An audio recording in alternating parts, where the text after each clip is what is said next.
Yeah, so, okay. What are your first impressions of Esther, of the book? Yeah, wow. Wow. All right, that's cool. Why wow? Just that everything that goes down in the book, just, yeah, from going into like a pageant for what we do, pleasing the king. Yeah. A lot of shenanigans, right? Yeah. A lot going on there. What else? What are some first impressions of Esther, the book of Esther? Yes. It's kind of like sometimes you're not the one that is going to reap the reward when you look at like what Queen Vashti does and how she refuses to do what the king tells her. She obviously doesn't bear the reward of that action, but Esther kind of does. You know, sometimes you don't always you're not always going to be the one that sees the result, but like someone else might down the road because of your action. All right. Yeah, definitely. Some positive down the road consequences. Yes. Esther's obedience, like to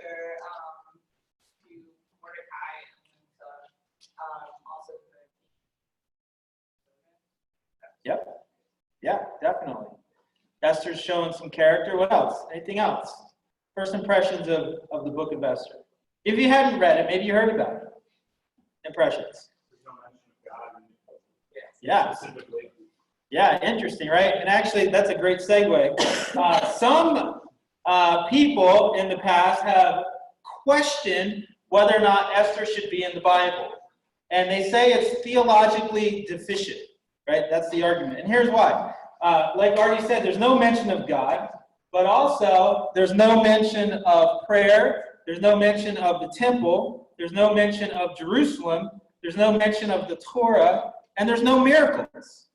And so, you look at that and you can kind of look at that book and just say, why did this one make it into the Bible, right? And so that's from a surface level, right? You can look at that and say, that's interesting, because it's couched in the time when Israel was occupied by Persia, and so people can look at that and say, where is God, and why isn't God present?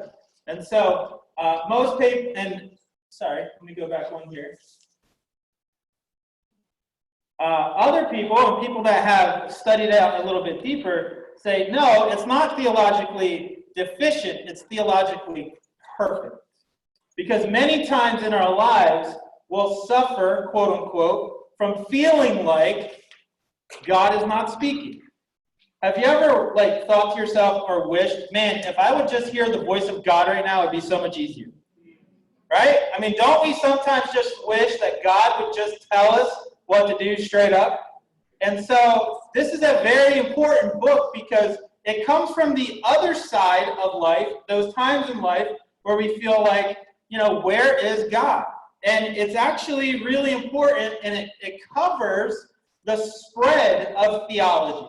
So many times in the Old Testament, you hear God's voice, right? And then you see miracles. And then in the New Testament, you see Jesus, who is the physical representation of God.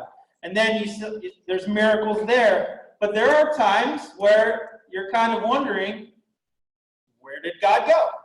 And where is he, right? And so Esther is included because it covers that spectrum of life when we might not think God is there, but he is actually very present. And I love this quote here. It says, most people today live in a world that looks a lot like Esther's, where events and situations show no obvious or blatant action of God in the midst of them. They show nothing out of the ordinary, nothing miraculous, and nothing overtly supernatural. On the surface, it often appears that God is absent or hidden from view, and many people look for clues and traces, but find mostly that God is very hard, if not impossible, to find.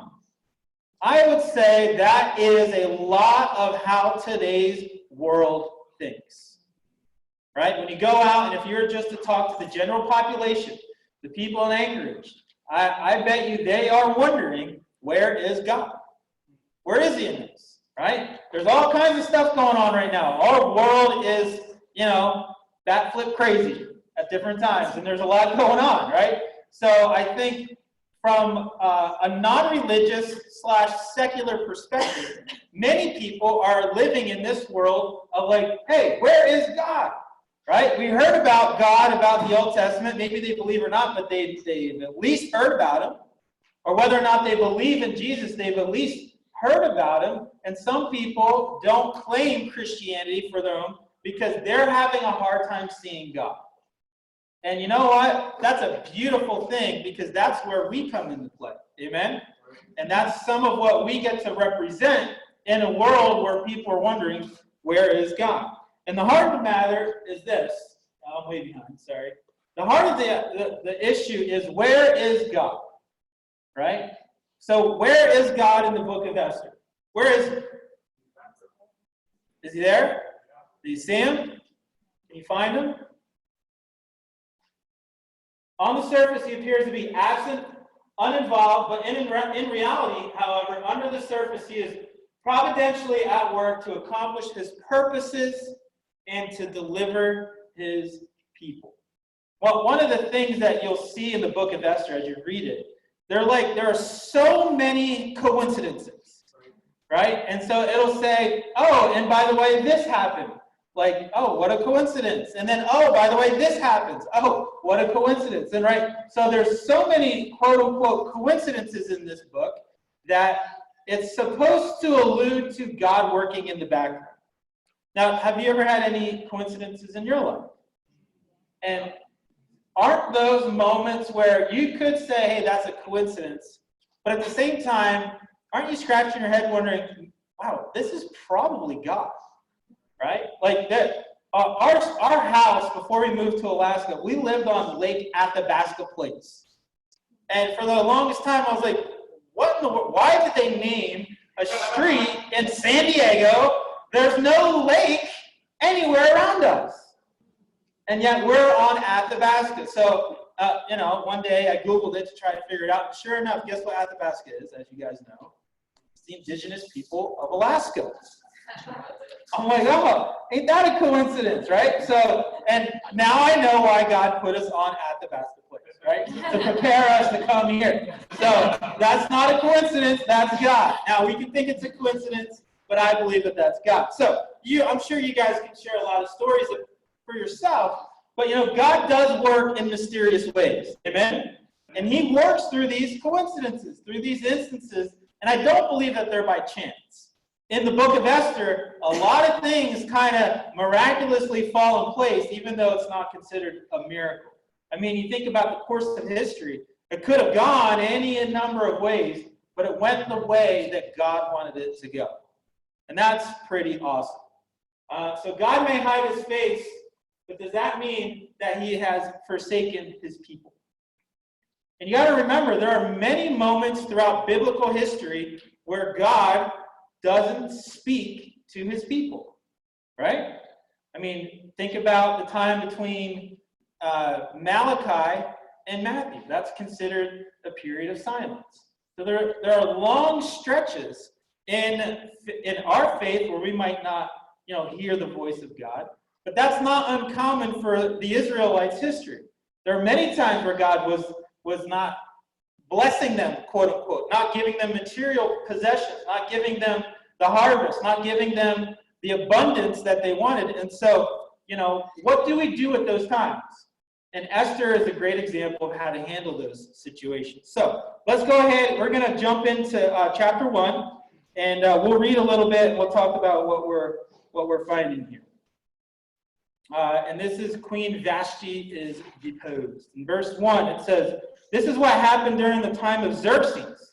The Xerxes who ruled over 127 provinces stretching from India to Kush. At that time, King Xerxes reigned from his royal throne in the citadel of Susa, and in the 3rd year of his reign, he gave a banquet for all his nobles and officials.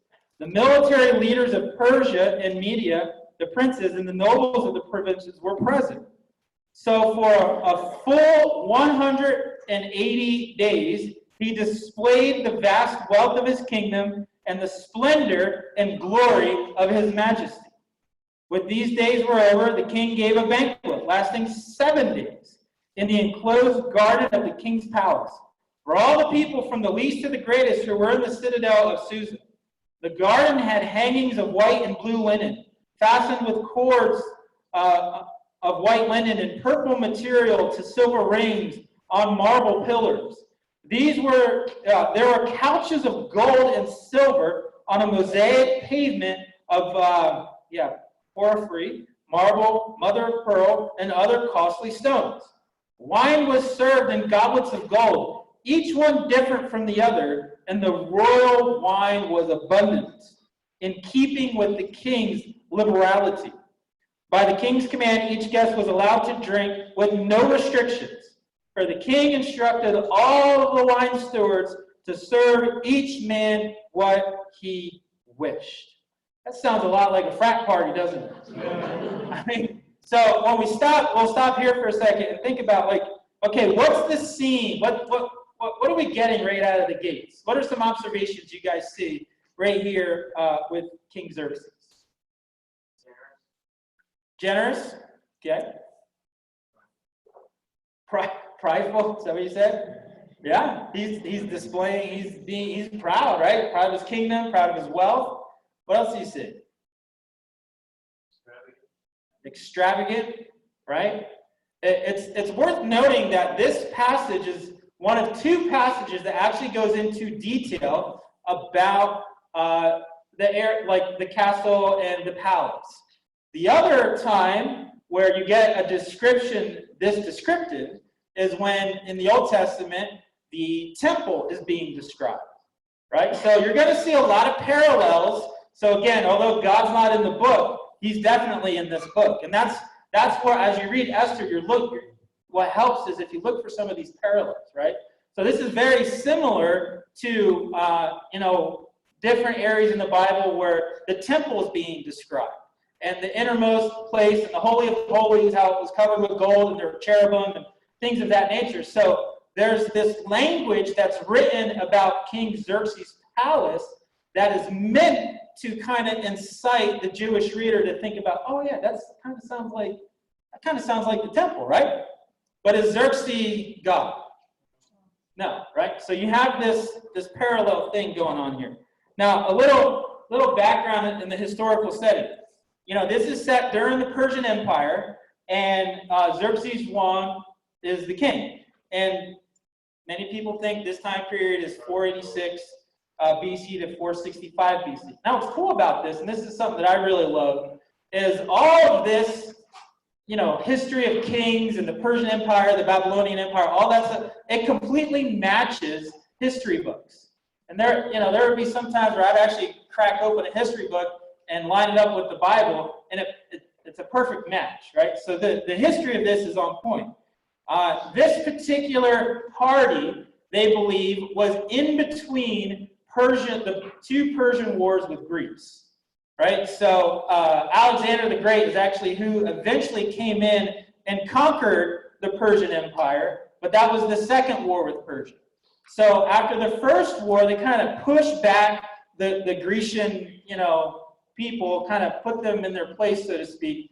And this is kind of the celebration for them, right? And so they won that first Persian war, and now they're, King Xerxes is kind of celebrating. He's showing his pomp. He's like, yeah, we're on point. The kingdom was ginormous at that time. So the Persian Empire was really, really big. It was so big that many people, and of course there was no internet, so you couldn't really Google how big the earth was, but they would say that the Persian Empire covers the whole earth.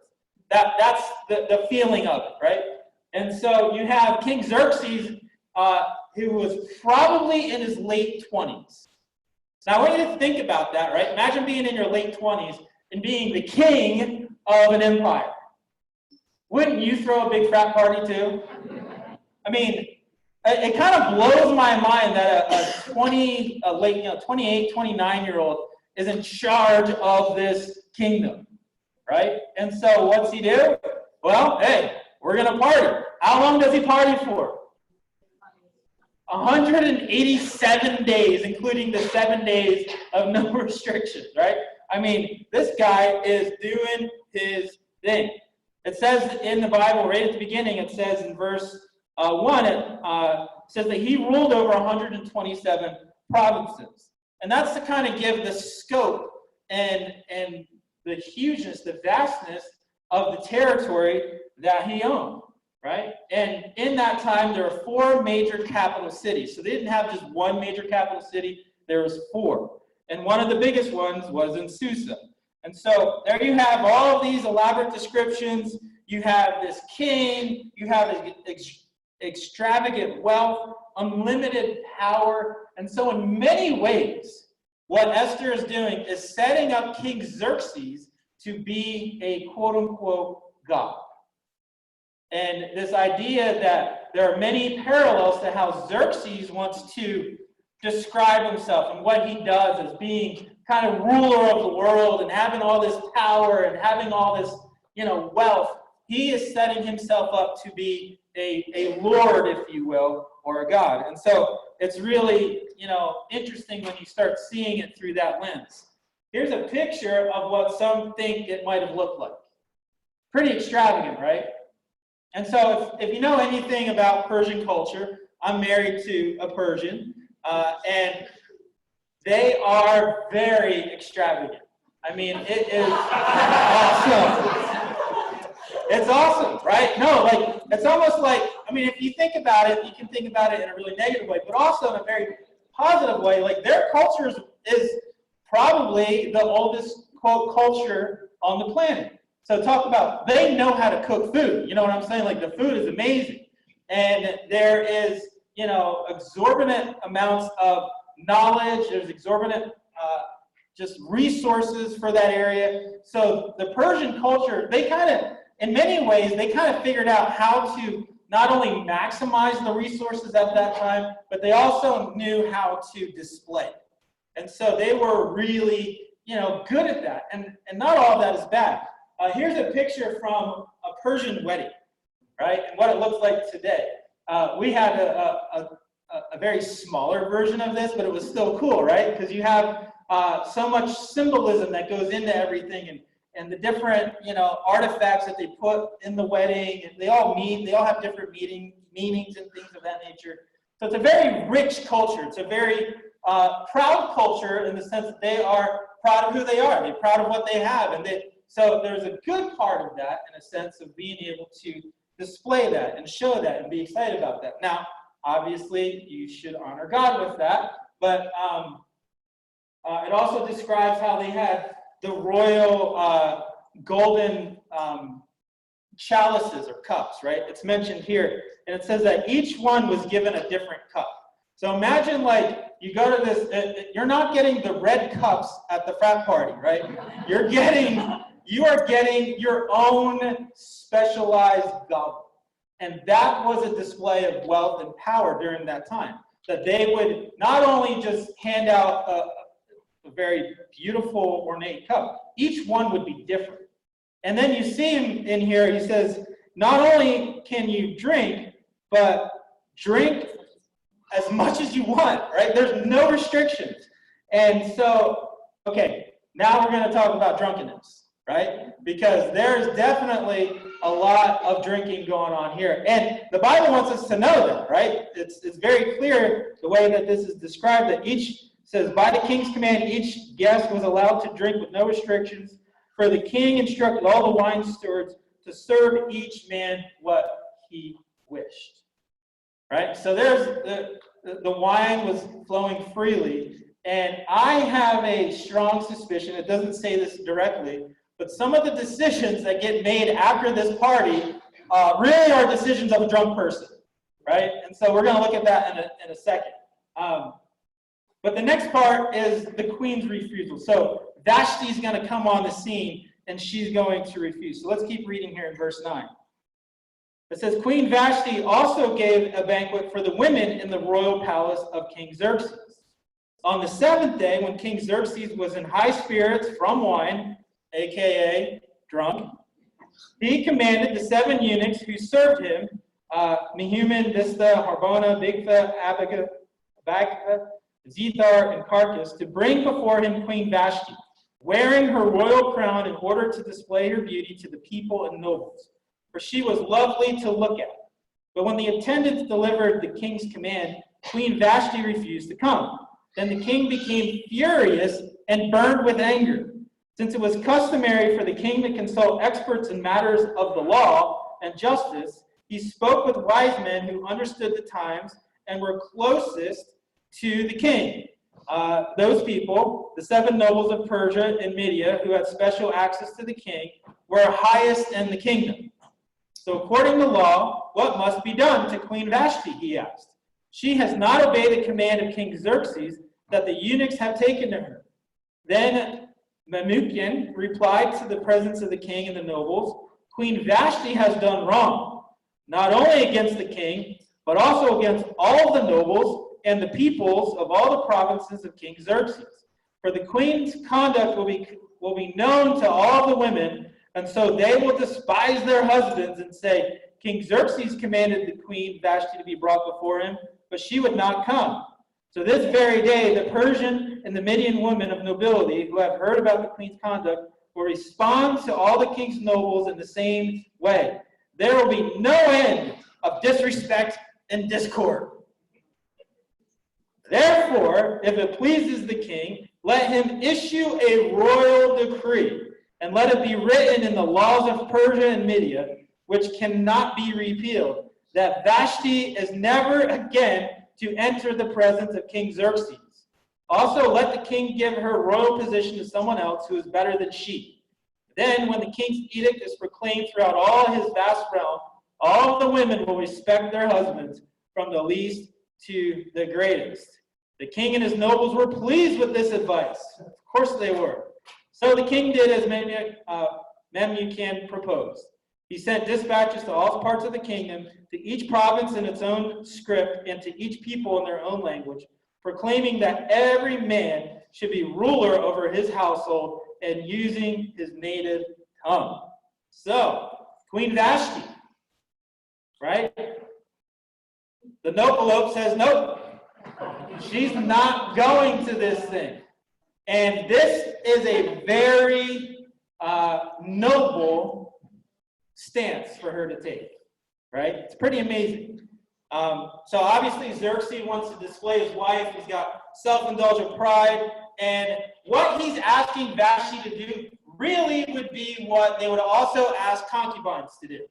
And so basically in his pomp and in his pride, Xerxes got to the place of like, oh, let's bring out my wife. She's beautiful to look at. And was basically asking her to, put herself out there in the most appropriate of ways.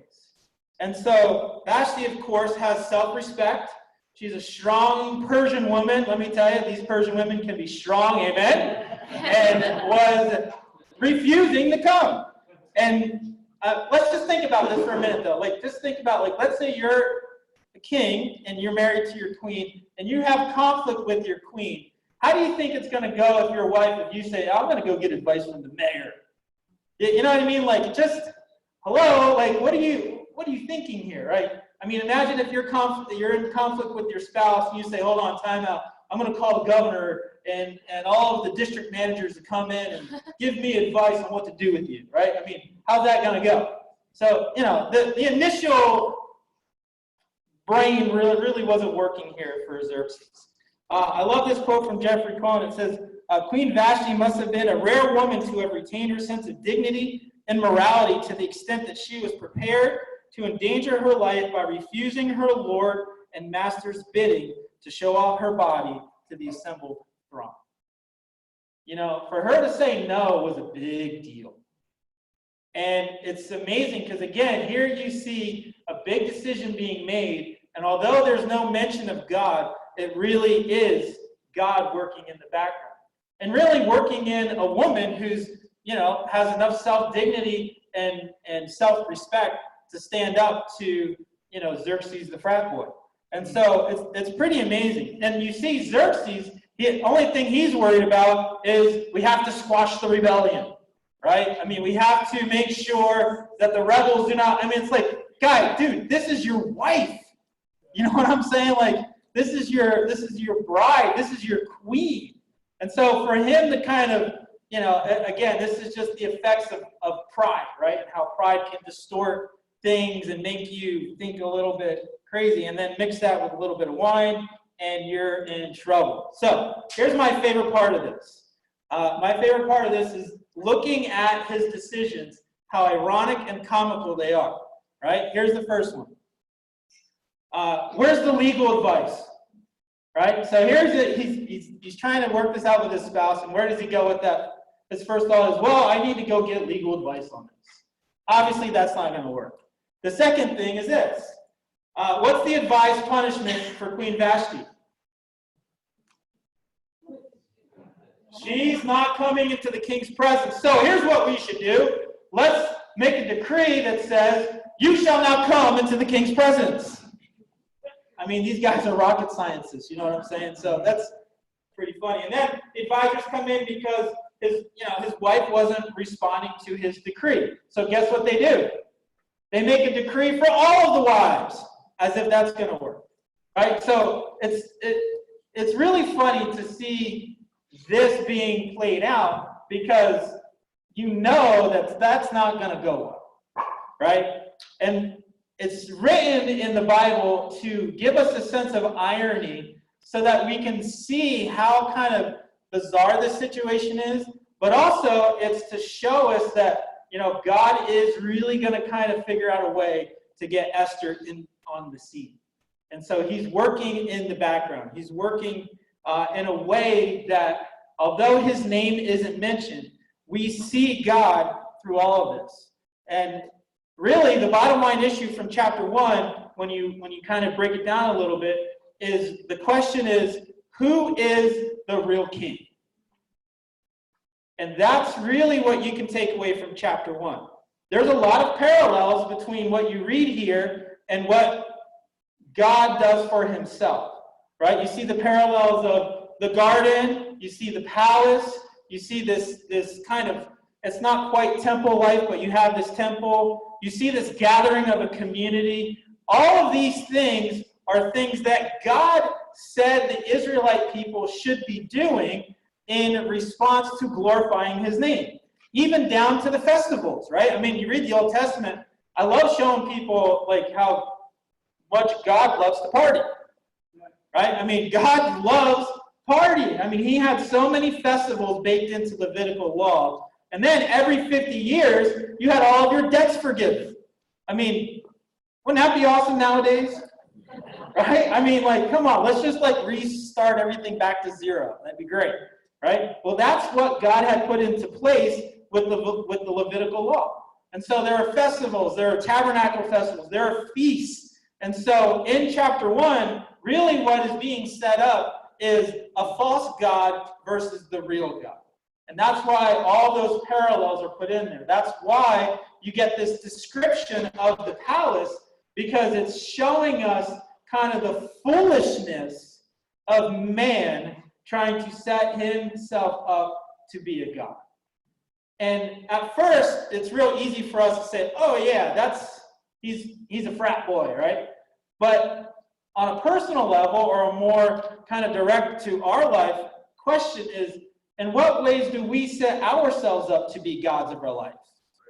And not acknowledge the invisible God, so to speak, right? So it's really meant to challenge us and say, we're all being tempted to live a, quote, secular life.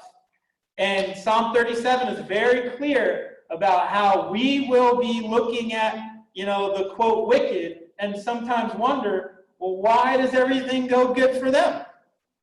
Right? We're tempted with that. That is a very real temptation for everyone, for every Christian, to look at, the blessings of the wicked, so to speak, and question, where is God? When things don't go well for us, isn't it really like a temptation to doubt God? I mean, that's real, right? I mean, we start wondering, okay, does God love me? Does God want to help me? Where is God in this hardship? And it's a very real thing. As soon as things start taking a turn for what we would consider the worst, it can immediately affect our faith. And so I think this is the call for us to kind of hold the line despite how much rain you're getting. And we know that when it rains, it tends to what? It tends to pour.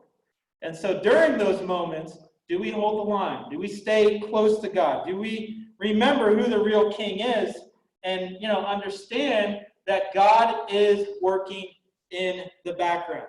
The Persian king was flamboyant, and ultimately out of control. And God was subtle, very subtle, but ultimately in control. He was very much in control during this time. Now, I want you to put yourself in the shoes of being an Israelite during this time. So you have this promise, right? You have this history of becoming, rescued from slavery, and now you're back underneath another ruler. Like your kingdom got dominated by another empire. Wouldn't that cause you to question a little bit? Like, did we do something wrong here, right? Because now we're in some ways back where we started. And I say that to say that sometimes as Christians, right, we can go through our Christian life and we have that first rescue, right? We have that first encounter with God where God saves us, and it's like, you come out of the waters of baptism and you could swear that the heavens parted and all of your worries. You slept really good the night of your baptism, didn't you? It was like, you could have heard the angels sing. It was like everything was right in the world and everything was put in its place, and I'm back together again, and I felt like Humpty Dumpty, and now I fell, but God put me back together again. And unfortunately, we don't go whoop right up into heaven. And what happens? Well, we get hit with life, we get hit with challenges, we get hit, and we can start to doubt and wonder, where is God? Sometimes you might feel like you're very much back in that a similar place.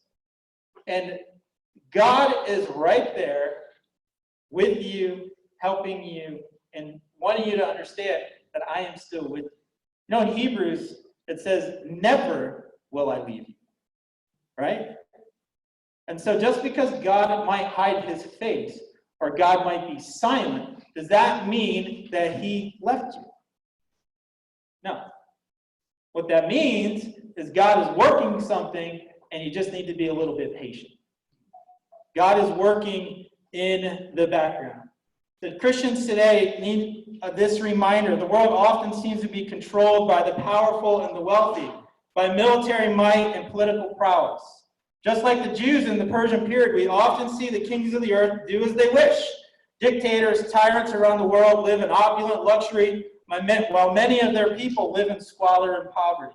Military powers exert themselves on the helpless, giving more credence to the frustrated complaints that in our world might seem to make right. When you take a bird's eye view of the world, you can actually start to wonder, where is God? Right? Where is he? Why are there so many people that are impoverished? Why are there so many homeless people in Anchorage? Why are there, and you can go down the list, right? And it's tempting for us to kind of do that and say, well, where is God? Yeah, hey, what about that, right? And some people will make pretty convincing proofs about that. See, there's this, there's that, and there's this. Therefore, there is no God. And it takes faith for us to stand in that gap and be exactly what God called us to be, a voice of reason in this unreasonable world. It's just like King Xerxes. The world is throwing a frat party right now, right? And the goblets are full, and people are, quote, living the dream, quote unquote, and they're not recognizing the God that is working in the background. And so the book of Esther is magnificent. It's a perfect book for our time right now, because there's so many parallels to where our world is at today and what was happening to the Israelites during this time. So there's a lot in there, and God is here. God is among us, and God is with us. I'll close with this thought. This is a picture. I can't see it that well, but this is the picture by Rembrandt, right? It hangs in Amsterdam in one of the museums there. And there's a famous story about an old man who knew Rembrandt, not by person, but he knew him by painting. And Rembrandt was famous for painting himself into his pictures. And if he didn't paint himself into the picture, he would usually hide a signature in it. This one, he didn't. And so there's a young man that comes and sits next to him, and the guy says, "This is a Rembrandt."